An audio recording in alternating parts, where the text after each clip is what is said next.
Bonjour et bienvenue à cette 57e réunion du marketing opérationnel et stratégique de Red Bull. Donc déjà merci à tous d'être venus. Donc thème abordé aujourd'hui, comme vous le savez, donc le lancement de notre nouveau produit, la Red Bull Pink. Je vous ai donc convoqué pour savoir et connaître quelle stratégie adopter pour le lancement de ce produit. Donc on avait tous à travailler, à analyser quelques différents points. Donc tout d'abord, voilà, encore une fois merci d'être venu et surtout à notre correspondant qui est en ligne actuellement de Singapour, Monsieur Clément Postel. Donc en ce qui concerne le lancement donc, du nouveau produit, donc de la Red Bull Pink, après une première pénétration fructueuse sur le marché japonais, nous comptons lancer la Red Bull Pink en France. Se détachera donc de la ligne bleue masculine. Je vous ai donc convoqué pour parler de plusieurs choses. Agathe, d'abord, vous aviez à traiter l'analyse SWOT et BCG afin de classifier les opportunités, les menaces quant au lancement du produit. On s'agrandit énormément au niveau des opportunités, à savoir avec l'élargissement de la cible. Donc on augmente nos parts de marché.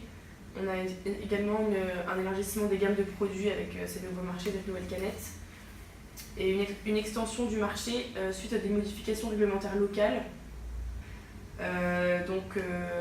Suite au calcul qu'on a pu faire, on voit que la Red Bull Pink, elle est considérée comme les produits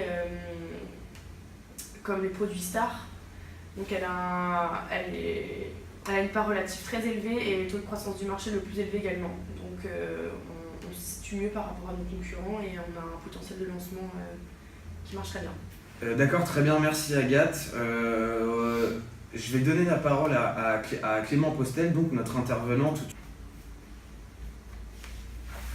Voilà, vous nous entendez Clément ? C'est bon, je vous reçois. Donc, notre stratégie doit permettre d'assurer donc, un avantage concurrentiel défendable sur une longue période. Donc, selon Michael Porter, les stratégies génériques sont liées au choix portant sur les caractéristiques des produits des différentes firmes, donc à savoir soit une stratégie de volume ou soit une stratégie d'image. Donc, selon ce même Michael Porter, pour un domaine d'activité stratégique donné, on peut déterminer donc, 3 grandes familles de stratégies, à savoir la différenciation, la domination par les coûts ou la focalisation. Nous sommes ici dans une stratégie de concentration et de focalisation. Donc, les biens et services différenciés satisfont les besoins des clients au travers d'un avantage concurrentiel durable. Donc, ceci permet aux entreprises de désensibiliser les prix et de se concentrer sur la valeur générant un prix et une marge comparativement plus élevée. Donc, les avantages de la différenciation exigent des fabricants de segmenter les marchés afin de cibler des segments spécifiques. Dans notre cas, ce sont les femmes. Donc, ce qui génère un prix plus élevé qu'en moyenne, bien évidemment. Donc, elles reprennent bien sûr les mêmes caractéristiques stratégiques que précédemment. Elles ne portent non pas sur l'ensemble du marché, mais sur ce segment uniquement. Donc avec une stratégie de différenciation ciblée, donc elle crée son avantage concurrentiel par la différenciation sur une niche particulière, mais des problèmes peuvent survenir avec l'approche de niche. Donc les niches petites et spécialisées pourraient disparaître justement au long terme.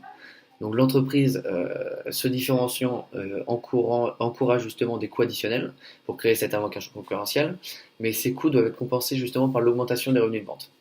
Donc les coûts doivent être couverts. Il y a également le risque, pour n'importe quelle différenciation, d'être copié par des concurrents, à savoir qu'ils sont nombreux justement dans le domaine de la boisson énergisante. En suivant ces stratégies, vous aurez une perpétuelle incitation justement à innover et à améliorer justement vos produits et vos services. Mais j'ai pas de souci à me faire pour vous, Red Bull est toujours bien placé pour innover. L'innovation est source d'avantages compétitifs, Michael Porter l'a dit, alors ayons confiance dans le développement de ce Red Bull Pink. Merci Clément, je vous tiendrai au courant de l'issue de la réunion et des décisions qui pourront être prises à l'issue de celle-ci. Merci beaucoup. Donc maintenant, Gwendal, en ce qui concerne la segmentation, ciblage, positionnement. Je suis parti sur une idée de segmentation plus ou moins similaire de la Red Bull classique finalement, parce qu'on va quand même toucher des consommateurs loyaux, voire très loyaux, qui vont chercher une amélioration de la performance ou plus de dynamisme dans leur vie. On va essayer de toucher aussi des personnes actives, qui ont un rythme de vie assez élevé. Sauf que cette fois, on a affiné un petit peu notre segmentation afin de s'intéresser plus à une certaine catégorie qu'on touche peu quand même, les femmes, On va aller chercher à s'intéresser à cette cible-là. Donc bien sûr, démographiquement, on va toucher plus les femmes que les hommes. On reste sur des catégories, voilà, c'est ça. On reste sur des catégories assez jeunes, 16-30 ans, 30-45, pas plus. Donc surtout étudiantes et jeunes actives, voire mères de famille avec une vie à fond qui partage sa vie personnelle et sa vie active. Plutôt classe moyenne et haute. Donc ça reste une segmentation assez basique, un petit peu plus centrée sur les femmes quand même. On va rester sur des citadines qui vont être plus aptes à recevoir nos actions de communication sur des événements, boîtes de nuit, etc. Donc c'est notre cible, notre cœur de cible, la femme. Donc il faut essayer de leur faire comprendre qu'elles ont une vie dynamique, qu'elles vivent leur vie à fond, qu'elles ont plusieurs choses à faire, qu'elles partagent leur temps entre la vie de famille ou beaucoup de cours, etc. Et que nous on va leur apporter ce dynamisme dont elles ont besoin, avec un goût qui leur correspond. Et on verra ça du code du marketing mix de Raphaël, mais voilà, quelque chose qui va aller plus dans leur sens. Et il faut que ça reste quelque chose dans le positionnement qui va être dans la journée, par exemple dans l'après-midi en général, quand souvent on a un coup de mou, c'est pas quelque chose qui se prend à table, c'est vraiment un petit plus, comme un café. Il faut que ça rentre dans leur quotidien.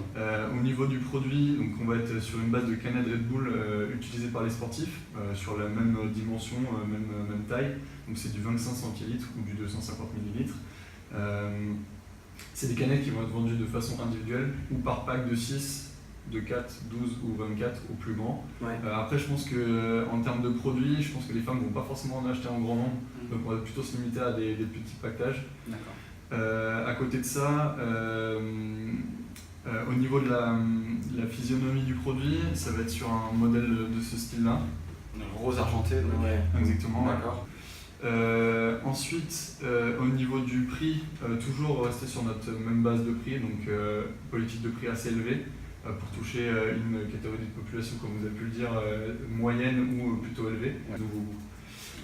Au niveau de la promotion, toujours mettre en place un maximum d'événements promotionnels, que ce soit par exemple lors d'événements sportifs, favoriser aussi le sponsoring de femmes sportives ou d'artistes qui ont une renommée internationale. On va sur le même type de promotion que la Red Bull normale. Exactement. Ouais. Après, plus toucher un cœur de cible féminin pour le coup. Voilà, bien sûr. Exactement. Ouais. D'accord, donc voilà, j'imagine que c'est terminé pour vous. Voilà. Merci beaucoup et merci encore aussi à Clément, notre intervenant en ligne. Donc merci à tous et on se revoit à la prochaine réunion la semaine prochaine pour constater un peu nos premiers pas stratégiques et informer tous les différents pôles de l'entreprise sur les décisions qui viennent d'être prises aujourd'hui.